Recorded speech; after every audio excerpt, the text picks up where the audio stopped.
Merci de choisir Afro-Info DSA 43 pour être informé de la situation sécuritaire de l'Est de la République démocratique du Congo. Vous êtes nombreux à nous suivre, que ce soit dans les 26 provinces de la RDC et en dehors.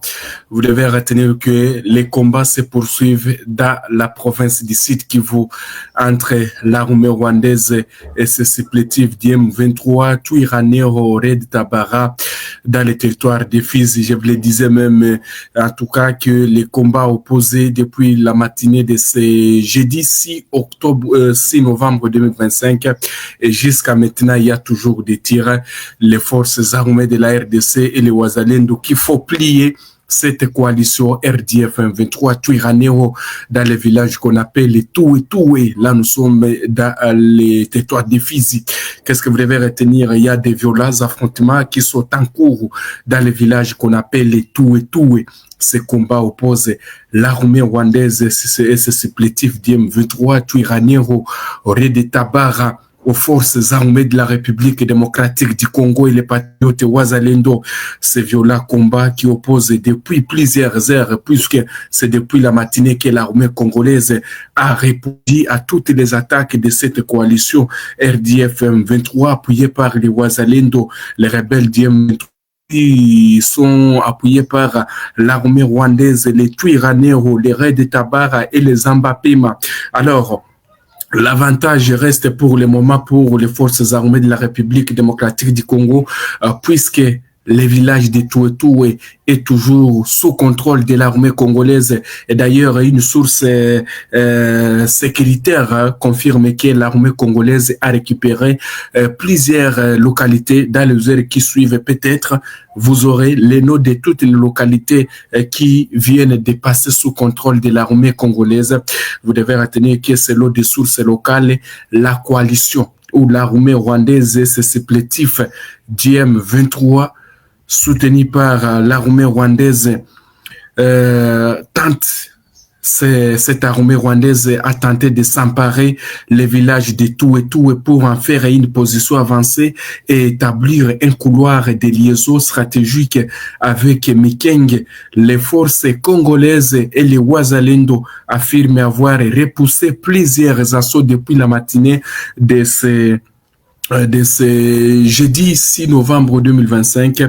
Je cite: Dieu merci, l'ennemi n'a plus de chance à Toué. Les FARDC, les Wazalendo et les militaires burundais se renforcent de plus en plus dans la zone, confie une source sécuritaire joint sur place. Vous devez retenir qu'il est en train de sonner 17h57 au niveau de Toué.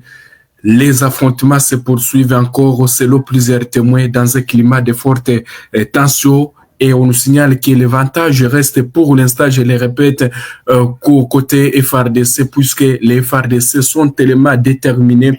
Une source sécuritaire dans la région affirme que les Wazalendo occupent déjà des collines qui surplombent d'autres entités et la coalition ou l'armée rwandaise supplétif d'M23 et les Red Tabara, les Ngumino, les Zambapema ne peuvent plus donc revenir sur les positions des Wazalendo et des forces armées de la République démocratique du Congo. La détermination est du côté FARDC et dans les heures qui suivent, on va revenir ici pour vous donner les villages qui sont entre les mains des forces armées de la République démocratique du Congo après avoir riposté aux attaques de la coalition RDF 23 Twirwaneho, Zambapema, Red Tabara. Alors, nous restons toujours dans ces zones. Vous devez retenir que à Uvira, on nous signale que le commandant de la 33e région militaire et task force au chevet des militaires en opération.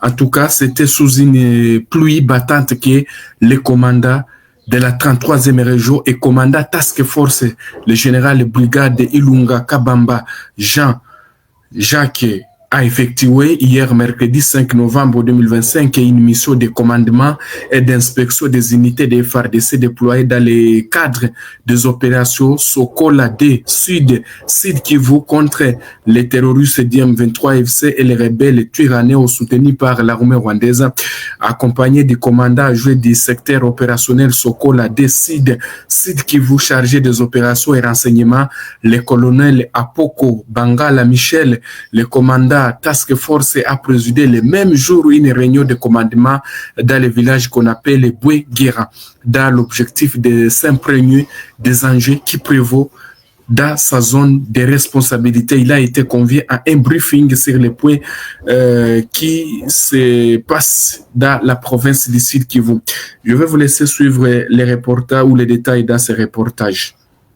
Mercredi 5 novembre 2025, une mission de sous une pluie battante, les commandants 33e région militaire et commandant Task Force a effectué ce mercredi 5 novembre 2025 une mission de commandement d'inspection des unités de FARDC déployées dans les cadres des opérations Sokola 2 Sud Kivu contre les terroristes du M23 AFC et les rebelles Twirwaneho soutenus par l'armée rwandaise.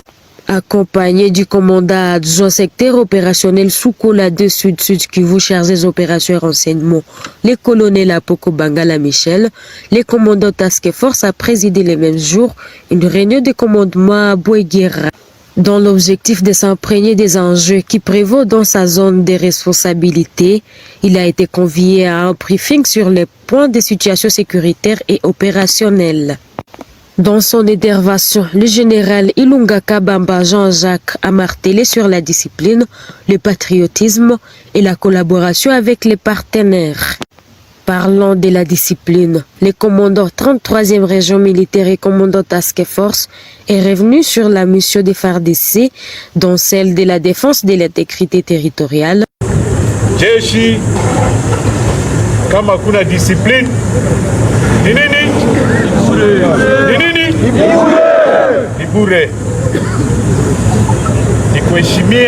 Ensuite, il a lancé une interpellation à un patriotisme avéré de s'approprier la RDC comme son unique patrie. Enfin, il a souhaité voir cette collaboration de ne souffrir d'aucune faille. Rappelons que cette tournée d'inspection et de commandement l'a conduit successivement à Boué-Guéra, Luberizi et Luvungi.